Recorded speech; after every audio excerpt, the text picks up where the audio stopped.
Harav YCD, welcome back to Yerushalmi Shekalim. We are holding at Zayin Amud Aleph. Now, Moisad Nazir. So a Nazir collects money for his karbanos of purification, and he's bought what he's bought. He's got some money left over. So Lindaba, any extra money goes to the Beis Hamikdash for Elas Kaisam Mizbeach, the extra karbanos. Now, that's all very well if it goes to Nadava. If the last carbon he brought was a chatas. So when he brought his Ayla and his Shlamim, the money that's left is there for a Chatas, Dmei Chatas, and the extra money goes for Nadava. If he brought his Shlamim at the end, then most of Shlamim, the leftover money goes for Shlamim. Once you brought your Chatas and the Ayla, the money that left goes to Shlamim because that's the last carbon he brought. Amr of Zira said no. Even if Shlamim is the last one, Halacha Achas Hibanaz is one din. That any extra money goes to Nadava. Masnisa Masayla Dain, Masnisa Masayla Dain, got support to both views. Masnisa Masayla of Zira, Ela and my Stubin, these are money which hasn't been specified for a Nazir. If he dies before he's brought his animals, they go into Nadava.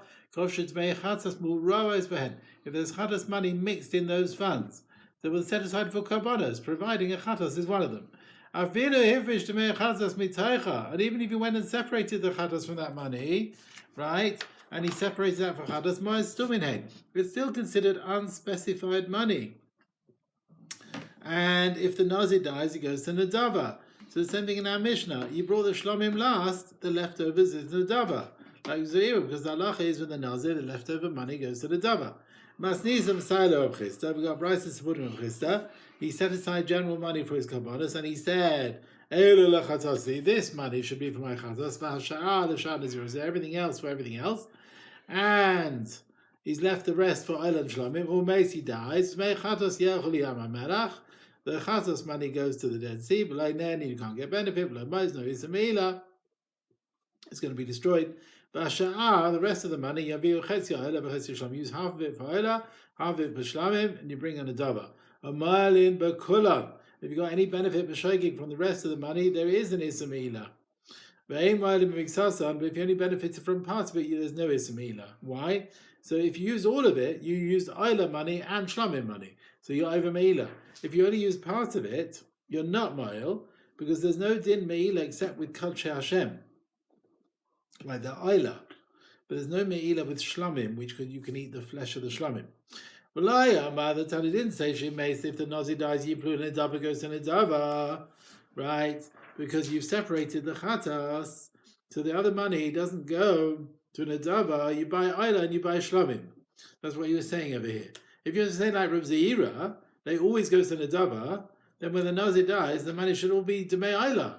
And we should say, even if you get benefit for a pruta's worth, it should be Meila. Elamai, from here you see this opinion says no. We don't say it all becomes Nadava. Rav Chista Amar. Now there's another din. A Nazir has to bring 20 loaves. The Gemara says, what's the din of any leftover money for the loaves? Rav Chista Amar. You have to rot. You let it rot and become puzzled. Leftover bread, whatever. Oh, Rav Yosef, and that's right. Right, allowed to rot. Because la kriva v'neas, to offer on its own, we never bring bread on its own. Our kriva nizirus acheres, you're going to bring the other karbanos, you can't. You can't have nizirus without bread. That's why Moshe Lachmash Nazir Yirakev, you have to let it rot. Sovereign made, but they wanted to say who Moshe Lachma, who Moshe Nesachav, the same din, leftover bread, leftover wine. You get it to rot, so we'll send the wine. Moshe Nesachav, the leftovers wine, the Eilah wine, the Shlamim, Nesachim, the Yiplu Nadava, they should be used for Nadava because it goes to the Nadava. It's like Kachim, like Machatas and Asham. They all said one did that if you got Kachim, even though it's not Chatas and Asham, it goes to Nadava. Rav Chista, we've said over here, according to his view, the leftover of the Nesachim goes to a Shofar of Nadava. Shmuel Ta'amar Rav Yossi Adana Tamon, when I was in Babel, Shemais called Rav Yehuda Shal Shmuel, he asked Shmuel, his teacher, Hifrish Shekla, someone separates a shekel of mace and he dies, he's not giving it to the treasurer, what does we do? Amalei, he says, Yiplu Nadava, goes to Nadava. It's for Kabbalah Tzibur, it's called Shekachim. Rabbi Lazar also, the Yitzman we've learned, the Kohen Gadol's leftover money from his mincha offering, and he's got extra. What does he do with it? Rabbi Yochanan said, take it to the Dead Sea. Rabbi Lazar, goes to Nadaba. It's because it's Kadshe Kachim, and therefore it goes the leftovers to Nadaba. Moisa Shavuyim, halacha, money you collected for capture, for releasing captives, and you've got leftover money. Lishvuyim should be guarded for that purpose for other people. Moisa Shavui, if you collected money for someone specific and you have leftover money, you should give it for that person himself, for his purposes, his food, whatever. Moisa Aniyim, leftover money you collected for the poor. Aniyim, give it to the general poor. Moisa Ani, if you collected it for an individual, Moisa Ani, give it to that individual. Moisa Hamesim, money you collected for burial. And then you got leftover money. Guard it in the stock of Hamesim for future burials. Moisa Hamesim, it was collected for that person. Liyashav, send it to the heirs. Reb Meir, he said, Moisa Hamesim, the leftover money of that mace, wait till Eliyahu to decide what to do with it. Reb Nazalam, he said, Moisa Hamesim, if it's leftover money from mace, we'll build a monument on his grave, and that is covered for the mace. Yeah? Okay. This idea should be left till Eliyahu comes. So we do find, beginning of Moshe Mashiach, there'll be Melchemes Gog and Magog. And before that, the Navi will come to get everyone to be straight. And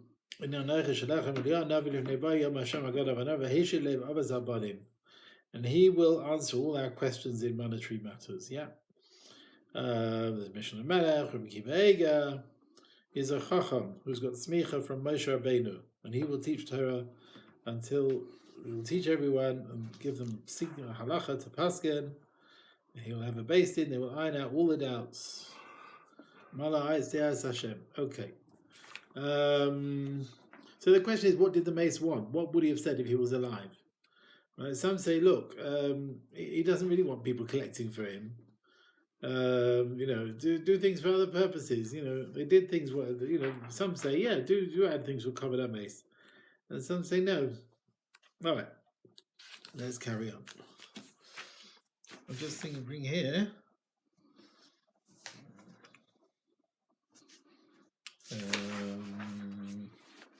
All right.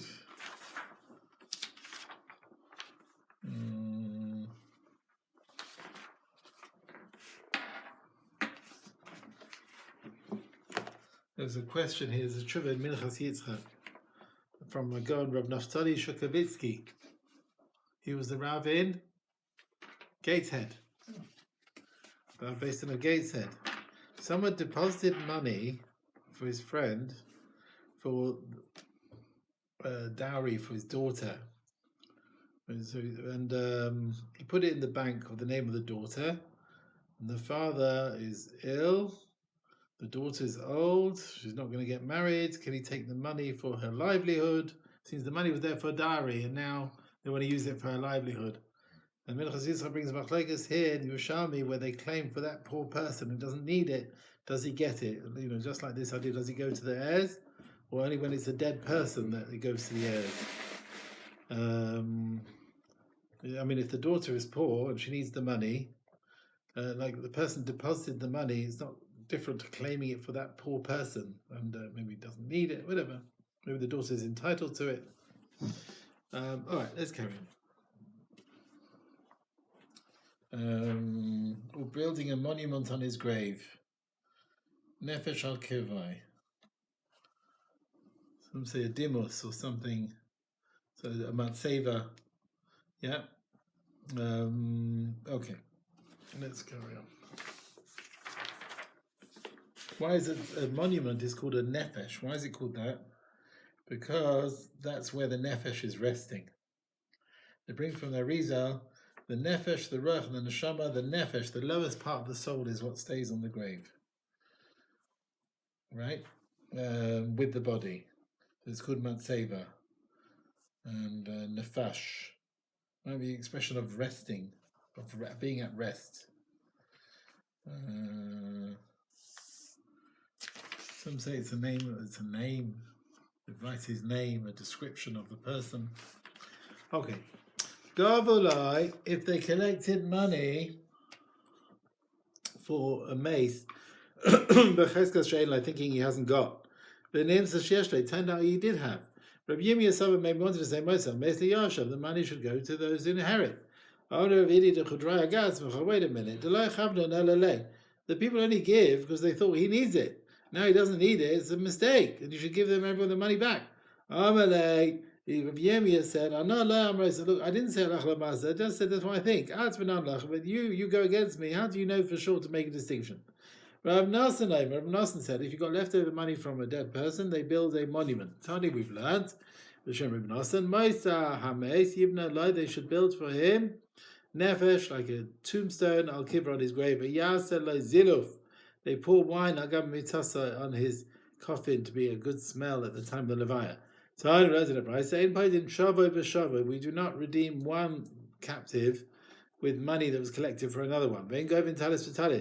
We don't use money that was collected to buy one garment for a poor person to buy it for another poor person. But we do not object with the tzedakah treasurers who did this because they saw a need for it. We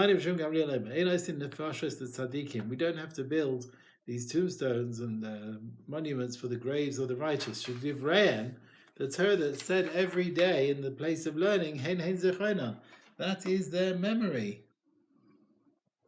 Yeah, that is their memory. This, by the way, this idea, it seems there was a Chevra Elisha they used to pour on the limbs of the body wine with eggs mixed in. You hear that? They used to pour this. One Chevra Elisha, I don't know.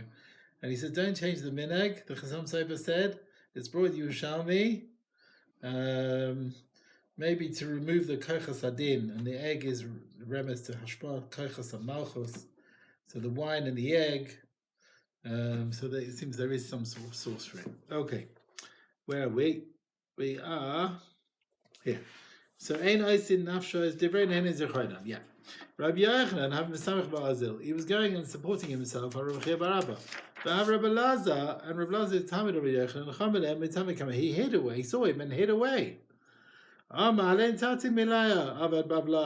Baghdadi guy, this Babli, Rabbi Lazar, he's done two things wrong. He sees me and he runs away. He doesn't ask how I am. And he's hiding. Oh no, he says, that's what they have a minhag in Babel. The younger ones don't ask ask how the older one is, right? Because of their fear. And why did he hide? They fulfill the words, the lad saw me and they hid. It's the pasuk in Iyov. Now, Rabbi Yaakov already hears that Rabbi Yochanan is not happy with that result, that answer. He says, can a person go past? He just asked the Shaila to Rabbi Yochanan then. You go before an image of a Avodah Zarah. Someone who goes before it, are you allowed to walk in front of it? It looks like you're giving it respect. He says, are you giving it respect by walking? Walk in front of it and then just close your eyes. And then it's not a problem. He says, that's right, what Rabbi Lazar did. He didn't go in front of you. Had he gone without asking how you are, then it would look like he's mezalzel, not giving you respect. That's why he chose not to go past you. Right, Avit ha-babla. Another thing this Babli did, which was wrong. When he went over his learning, he didn't say things in my name. They went in front of Rabbi Yochanan. But they didn't want him to be cross with Rabbi Lazar. And Amrullah, they said, Rebbe, this was the coppersmith's shul, and it happened in the shul, Benega, there was a bolt, which they put in the wall in order to lock the door. It had some sort of handle on it to stick the second bolt in the hole in the wall. Basically, it was fitting for various jobs. You could use it for a mortar and pestle to grind spices. There was an argument of Rabbi Yossi, can you put it in the door on Shabbos or not? And they tore a Sefer Torah in their anger. You honestly think they tore it? And Sefer Torah happened to get torn without intention. There was one elder. He said, this Beis HaKnesset will be a place of idol worship. And that's what happened in the end. He's connecting anger with Avodah Zarah. Anyone who gets angry, as if he's serving Avodah Zarah. Okay? Even the Shekhinah is not important in front of him. You're pushing away the Shekhinah. Meiri gets from this, although Ka'as is very bad all the time, but Talmud Chacham, especially Divrei Torah, Maguda B'Yosei looks even worse. And people have to give a din. Have to give a din on this. Okay. Yeah. I mean, this Chiddush, say Divrei Torah in his name, his lips are moving in the grave. Because this world we do the mitzvahs, we get the reward in next world. And after death, you can't go higher. Only what a person did when he's alive. But if the Talmidim say things in his name, then what? Then the keli that makes the noise is like the Kliyah Maser. It's like his own lips are speaking in the grave. It's like a new action. Even after he dies, he can go to a higher level. Yeah, that's the important thing of that. Okay.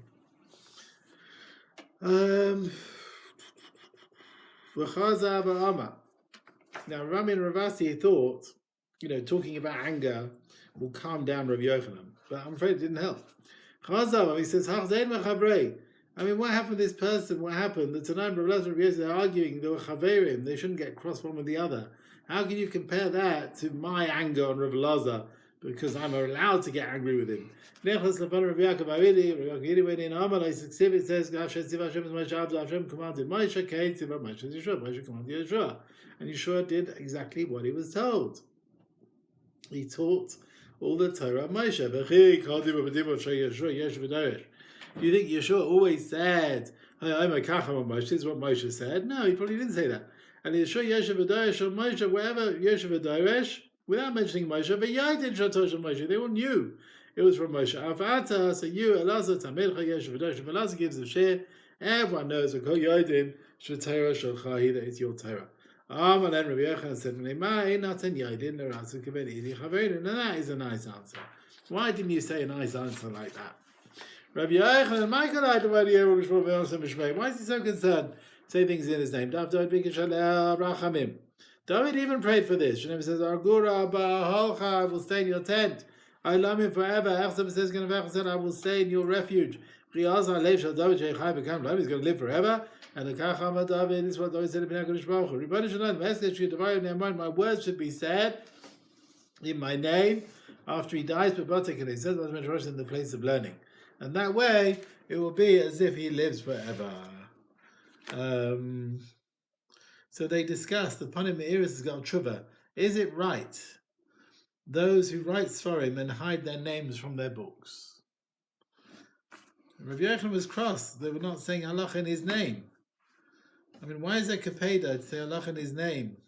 His lips should speak in the grave, but Hashem knows who the thing was said from.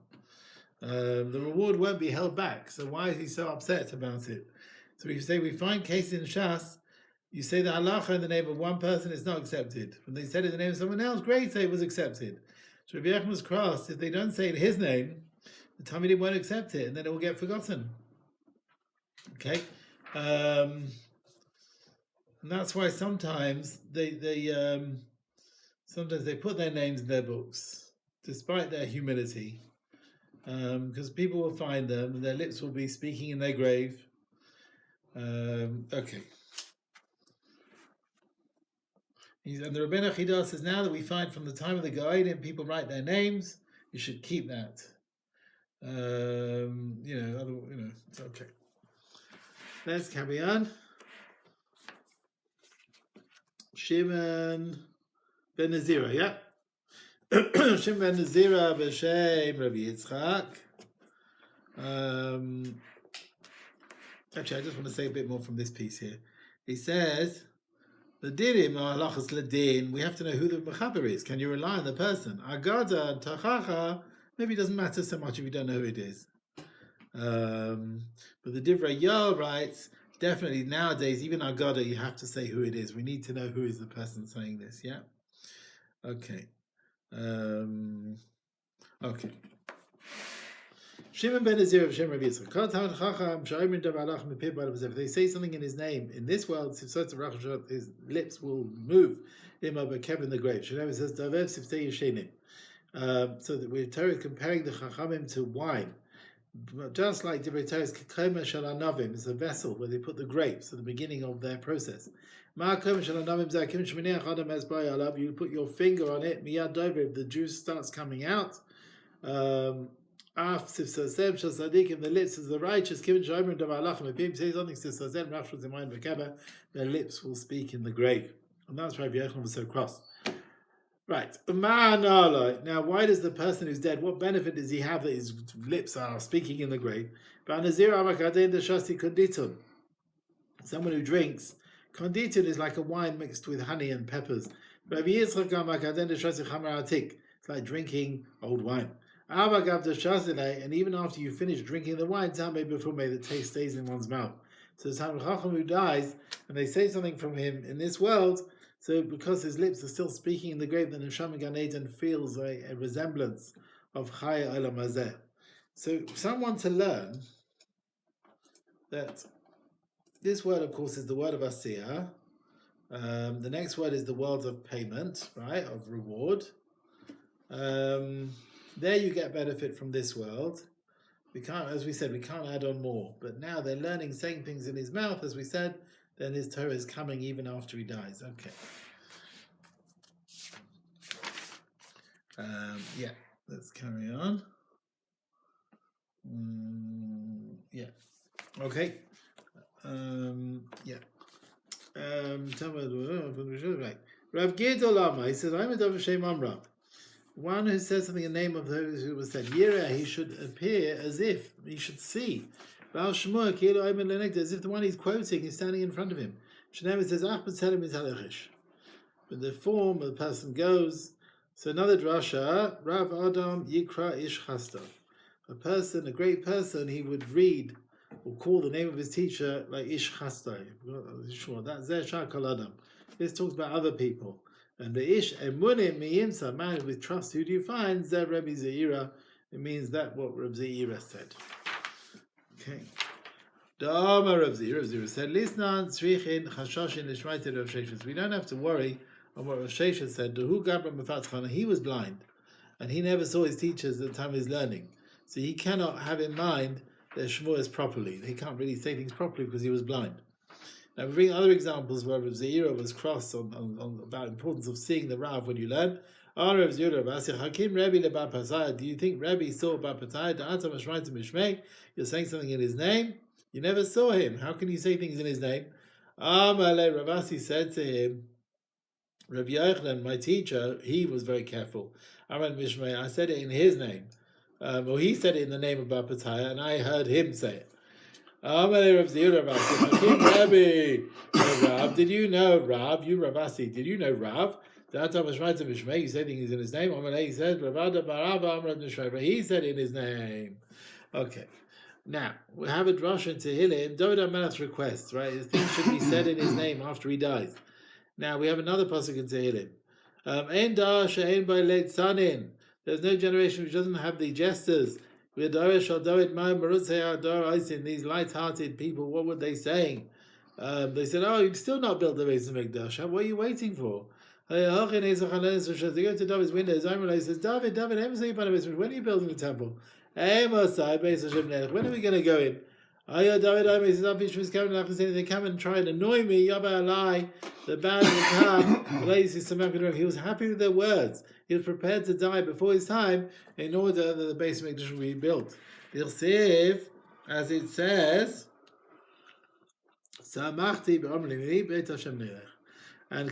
happy when I'm going into the house of Hashem. Yeah. He says when his days will be full and he'll die, and then his son Shlomo will build the house. So I'm giving you full years. I'm not lacking years. So you got 70 years. Really build the Beis Hamikdash. Why do I need it? Just for a few kabbanas. The justice that you do is more important. More than sacrifice. It's more important what you do than the kabbanas that Shlomo Melech is going to bring. You remember in Bavli you've got Kitab Yom Bas Hatzarecha Me Aleph. That's Tehillim 84.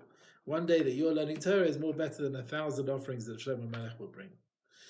Okay? All right. Hadron Alach, Mitzavin Shkalim. Okay, move on a bit.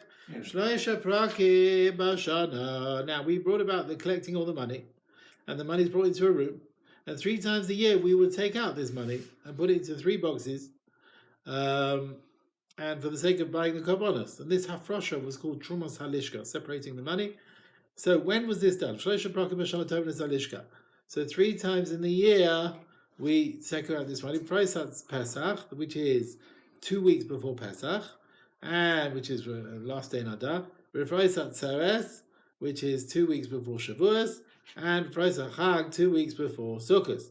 Now it doesn't mean Rosh Hashanah; it means the day before that. Hey, and these times are Grona Shemasa Beima. These are also the times when you decide have you got 10 animals to separate a 10th one, and then you can't just sell it; you have to shecht it and whatever. With all the animals that are born from that year, they have to be put together for Masa Behema. Divra Bekiva. Ben Azai says the 3 times for Masa Behema are Esim Tisha B'Adar, 29th of Adar, Echad B'Sivan, 1st of Sivan, Esim Tisha B'Av, 29th of Av. Reb Lezer of Shimon Ibrim, they said B'Echad B'Nisan, B'Echad B'Sivan, B'Esim Tisha B'Elul. These are the 3 days. But Lama Amar B'Esim Tisha B'Elul. Why 29th of Elul? Why not 1st of Tishri? You can't do any Yom Tov. You can't take Masa on Yom Tov. They made it earlier to 29th of Elul. Shloisha Prakim Bashana, 3 times a year. Whenever we learn the word Parais, it means Palga, it means half. Right? It's half a month before these dates, yeah? And also the word Pras, it means Palga, half of 30 days, before the festival, we learn the halachas. And these are the Masa Behema collection dates as well. Why are they called for Masa Behema? Why these times? These are seasons of birth. It goes to the 3 times of birth in the year when the sheep are born. We want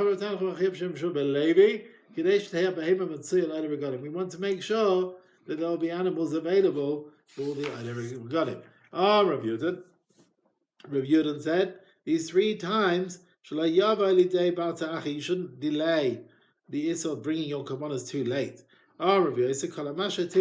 Person who leaves his animals in this state of tevel, he doesn't take masa, but he's meant to, either he transgresses rabbinical issue. Now, we spoke about the time for masa behema. Is it end of Elul or end of Av? Now, what is the Rosh Hashanah for masa behema? So Taman Tanim, we learned in Bachar, Rav Meir, he said Echad Elul is Rosh Hashanah for masa behema. So that's the cutoff point for the new year, right? 1st of Elul. Rav Shimon, they said no. It's Be'echad B'Tishri. It's 1st of Tishri. Ben Azai, he said Elulim is Ashim Pnei Asman. He said Elulim are all in their own right. All the Eluls have to go together. Don't mix them with Tishri. All the new ones, don't mix them with older ones. Elul should be on their own. Rav Chana, Talmud Rav Meir. So Rav Meir said 1st of Elul. Because until this time, they're still being born from like the period before Nisan. They're like last year's animals. So 1st of Elul is a new cut-off point. Mikan ve'elech after 1st of Elul, they're coming from the new year. Rabbi Yosef ben Shem Rav Chana, he says, Talmud of Shimon, who hold 1st of Tishri, they quote a pasuk, Lasha Charim Hatzai, the sheep are like wearing flesh, in other words, they've become pregnant. Elu Habakiros, these are the ones that ripen early, who give birth early in Adar, before Nisan, and they give birth in Av, which is before Elul. Amakim Yatafu Ba, Elu Hafelis, these are the later ones, that they become pregnant when the sowing is already noticeable in Nisan, and they give birth in Elul. Yitzra'u Af Yashiru, Elu Elu Nehans and Ledil, they can come together in the same group for Maaseh. Right? That's the view of Rav Meir. We have Rav Lezer and Shimon. We bring a brisa, Amar ben Azai. Look, these say, look, the year starts 1st of Elul. And Elo Imrim Kach, and these say the year starts 1st of Tishri. You let the Elul ones be on their own. Okay, so how do you work this out? If not, Chamisha Ba'av, Chamisha Elul, 5 born in Av, 5 in Elul, and Chamisha B'Tishri, and 5 in Tishri. Ein Mistafin. They don't join together, right? The ones in Elul don't join with the ones in Av, and they don't join with the ones in Tishri. Because we don't know, is it Rosh Hashanah Masa Behema 1st of Elul, 3rd of Tishri? So the ones in Elul don't join up with the next lot. No, like Chamisha B'Tishri, if you have 5 in Tishri, Chamisha Ba'av of the following year, 5 in Tishri and 5 of the following Av, they join up. Reilim is Tarfin. Ben Azai Machriya Divrei Chachamida. Ben Azai can decide between Rav Meir and Rav Shimon what the psak should be. Rav Yirmiyah, Rav Yashiv, Rav Shmuel, Rav Yitzchak. He said Ben Azai was Machmeh, who is an old argument. The earlier generations had argued. And who were they? So Rabbi Yanuk and Rabbi Yirmiyah. He took in front of Rabbi Yirmiyah, it's Rabbi Shmuel, Rabbi Kiva. There was an old argument already. So then, what's Ben Azai connection to Rabbi Kiva? There's a marriage to Ben Azai, Chavev Tamidai Rabbi Kiva. He was a friend and a disciple to Rabbi Kiva. Right? In Tema Rabbi, if you're going to tell me he was his teacher, you never speak to your teacher. Oh, they say this and they say that. You don't speak about your teacher like that. Right? Even if it was, you wouldn't say, oh, my teacher says this. If he wasn't your friend, you would never say it. Now, what's the source that Ben Azai was a Talmud and a Chavet of Rabbi Kiva?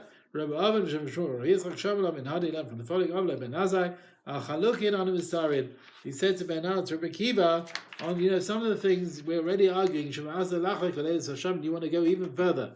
So some man, he says here, that's the Mishnah which talks about Yerusha. There's an argument by Sham Beis Hillel, and there's a third case where there's no argument. The Mishnah brings Rabbi Kiva, that even in the third case there's an argument there. And the last bit, the Mishnah brings the Taina Ben Azai against Rabbi Kiva. It says on the earlier ones we're already sad that Beis Shammai didn't agree in Beis Hillel in earlier cases. And now you're adding more, that they're arguing even in the third case, when your friend said that they don't argue. So that's what he was telling him. So in Tema Rabbi, if you're going to tell him Rabbi Kiva was a teacher, then Ispa Nash Amar, would you speak to your teacher like that? As Shabbos and Lachak, then you want to come and argue again. So he would never, so it must be he was a chaver as well. Yeah, he was obviously a friend and a scholar. A talmid and a chaver. Okay. Yeah. They bring here Pras Palga. Pras is like 30 days before the Moed. We learn the halachas, right? In Bavli it says between Pesach and Sukkot, 30 days before. Pesach is many halachas 30 days before. Sukkot and Shavuos. Now Sukkot it says also 30 days is Lishma. Shalim Medoshim 30 days. So it seems this applies with Sukkot as well. Other festivals. It seems you do the halachas even 30 days before other festivals. So Rav Taveli Shif. Rav Taveli Shif was an Ab based in any offers? He was an Ab based in London. Yeah, Rav Taveli Shif. I think 19th century. He asked the Beis Yosef, it says in the Medrash, it says before Shavuos and Sukkot, they also learned Darshin Perois. So it seems, is it 30 days even before with the others as well? Maybe Sukkot and Shavuos as well. Okay, he brings a Magen Avram. Okay. I think, let's see. Halacha Basic will carry on then. 1 second. Okay. Taman Tanina, is that where we are? Kol Haloshon noiladin ba'achad b'Tishri. I was born till Rosh Hashanah. Ad Esrim b'Tisha b'Elul till 29th of Elul. Ha'reilim v'Sav, and they all join up. Chamish elivnei Rosh Hashanah, Chamish elachar Rosh Hashanah. 5 before and 5 after. They don't join up. Aim v'Sav. Chamish elivnei Goren, Chamish elachar Goren. 5 born before the time when they have their children. We said there were 3 seasons in the year, and 5 after in the same year. Ha'reilim v'Sav, and they do join up. Oh, Rabbi Yossi, so Moses tells me when they fitted the times of Rosh Hashanah for Masa Behema, they also said like a chenet. They didn't treat it like a growth of a budding, and with Masa Peres. But like a shlish, we didn't treat it like a third growth, which you find with olives and grain. We treat it on the birth. In Temek chenet, if you're going to tell me that they treated it like a stage in the budding process, which you have with fruit, then listening, we should have said, Kol Hamu Barin, were they pregnant? It depends on the pregnancy. In Temek Shlish, you're going to treat it like a third growth, which we find with olives and grain. It should say Kol Naladid, all those that have been born Ad Esim B'Shnayim until like Elul, until like the 22nd. It says that the Mishnah is talking about the year that they are born, from 1st of Tishri till 29th of Elul. Right? The midah depends on. It's not the same as Masa Peres and Dogon on the third growth. No, it's a proper birth, but it depends. Rav Shama Rabun Bachia says it could be Bishlish. So no, it could be they treated it like a third growth, which we find with olives and so on, with grain. Now, we said the animals that were born to the 29th of Elul belong to last year. Is like Rav Shimon. Rav Shimon Amar, he says, Mechusas man, an animal that is still premature, younger than 8 days, it can still go with the other animals for that year. So that's why even if it's born 29th, it's still Mechusas man, but he held it can grow into that mixture for kabbalas. But Rav Mana was not happy with this. When he heard the time of Rav Shammai, come Rav Mana and Rav Shammai, he said, Amalei, he said to Rav Shammai, so you're saying this? Amalei, he says, yes, that's what I said. Amalei says, he says, those born in Elul have to be in their own. Lie. Now, doesn't it even include, I feel no, those born all the way up to 29th of Elul? According to you, even those born in Elul belong to Elul. Ben Azai holds mechusas man, they can still go in the deer to have masa behema, so they're considered complete, as if they've grown a third. But Islach Meima, can you honestly say that Ben Azai is used as Rav Shimon and not like Rabbanan here? Is it like Rav Shimon, not like Chachamim? Now, what is this? Yeah, he wants to say animals that mechusas man can't really go to have masa. How can you put them in a deer for masa when they're still too young? Right? They might belong to the year they're born. But the time of birth is what depends it, but we don't treat it like a third, like grain and so on. Like, Rabbi Yosef wanted to say, it's nothing to do with grain. They might be able to be in Masa Behema, but you can't bring it as a carbon. So, you know what? I'm going to go back on this because I need to look over it again. Okay? We'll do this last bit again next time. Shkoyach, have a nice time.